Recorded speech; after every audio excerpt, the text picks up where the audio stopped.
राधे राधे। कैसे हैं आप सब? मैं हूं आकांक्षा और बहुत बहुत स्वागत करती हूं आपके अपने YouTube channel Krishna magical world में। आज हम बात करेंगे गुरुवार व्रत की कथा की।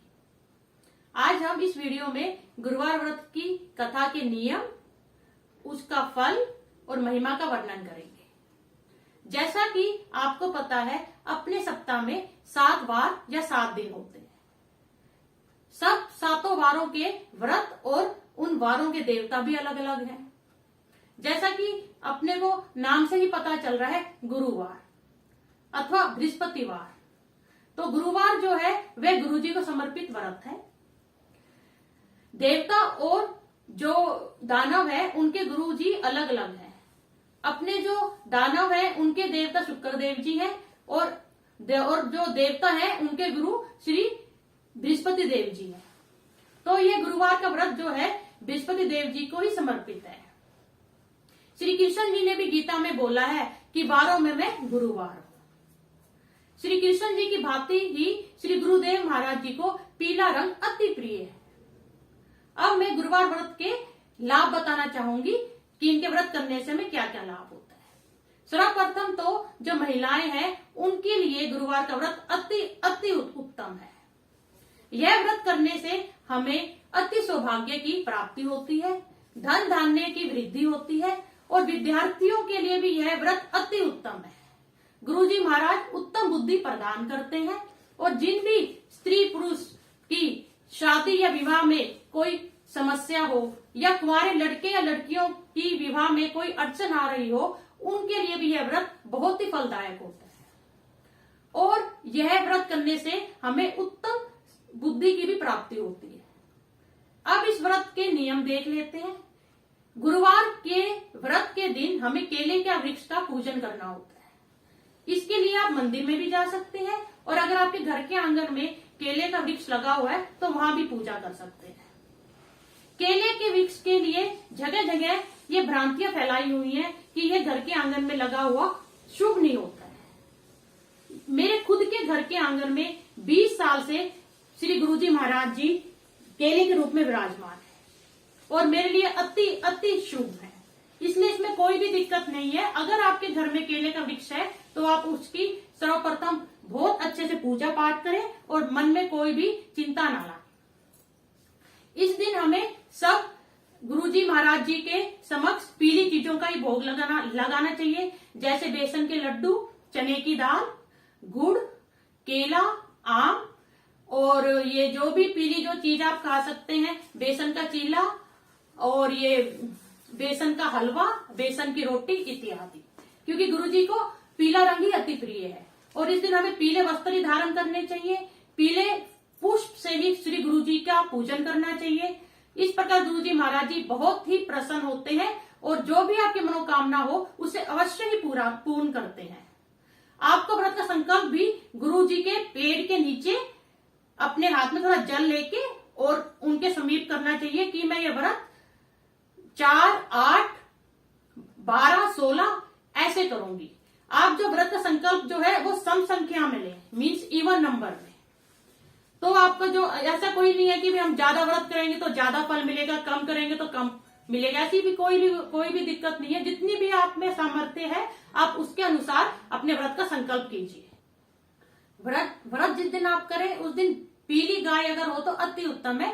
पीली गाय को आप गुड़ और पीली रोटी या पीला लड्डू बेसन का अवश्य खिलाएं। इससे भी अति शुभ फल की प्राप्ति होती है। चलो अब कथा श्रवण करते हैं। आज श्री गुरुवार व्रत की कथा। एक नगर में एक साहूकार और साहूकारनी रहते थे। उनके घर में धन धान्य की कोई भी कमी ना थी, लेकिन साहूकारनी बड़ी कृपण थी। वह सदा घर के रख रखाव में लगी रहती थी। किसी भी भिक्षा मांगने जो भी कोई भिक्षुक आता था उसे कुछ भी दान पुण्य नहीं करती थी। साहूकारनी की आदत से सभी परेशान थे। एक बार ऐसा संजोग हुआ कि एक बहुत पहुंचे हुए सिद्ध पुरुष साहूकारनी के यहाँ भिक्षा मांगने पहुंचे।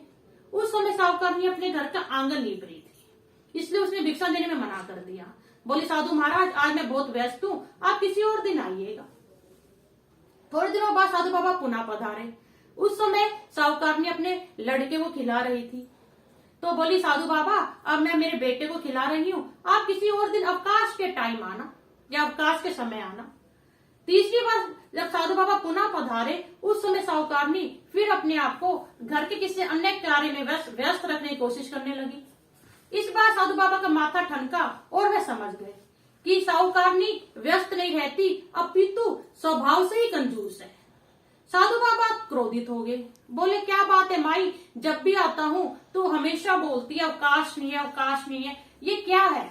बोली हाँ जी, मैं तो घर के रख रखाव से बहुत तंग आ गई हूँ, मुझे तो आप कोई ऐसा उपाय बताइए जिससे अवकाश ही अवकाश हो जाए।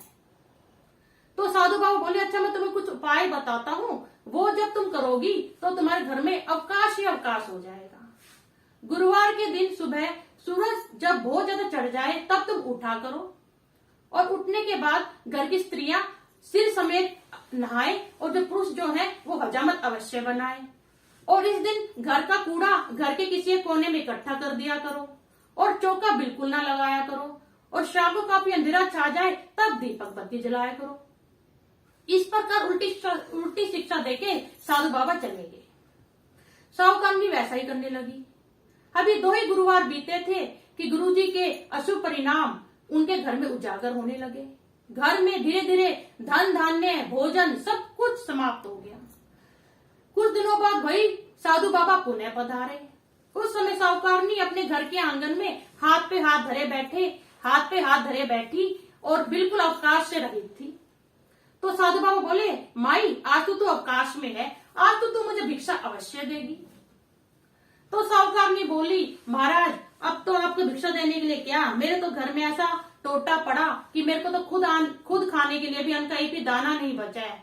तो साधु बाबा बोले माई तेरी बाया समझ नहीं आती, पहले तेरे पास इतना धन था, वैभव था, तब तू कहती थी कि मेरे पास अवकाश नहीं है, और अब तेरे पास अवकाश है तो भी तू भिक्षा नहीं देती, आखिर तू भिक्षा क्यों नहीं देती? तो मैं समझ गई कोई सिद्ध पुरुष है, उनके चरणों में पड़ी और बोली हे महाराज ऐसा कोई उपाय बताइए जिससे मेरा घर जो है धन धान्य से दोबारा परिपूर्ण हो जाए, मैं भविष्य में किसी को भी कभी भी खाली हाथ नहीं लौटने दूंगी।